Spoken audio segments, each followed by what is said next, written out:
chili and salt are added inside. Now it's time for a little bit of sugar and some salt. Now there's water in the mixer.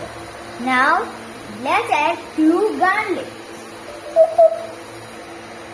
Now for some this. Yummy! I ate it all. I need chilies too, so it's very salt for me. It's very fun! My mom made this. Kids, don't use big machines like this mixer and all.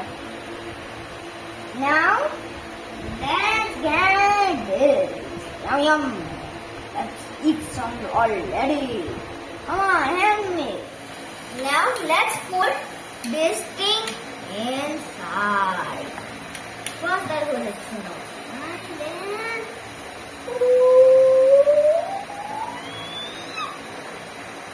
yes. If I do this and if it splash, I add this. It will not get splashed.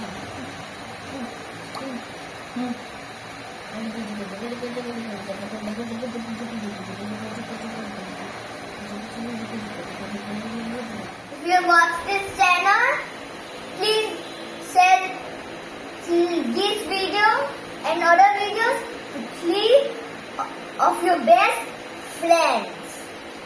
Like and subscribe.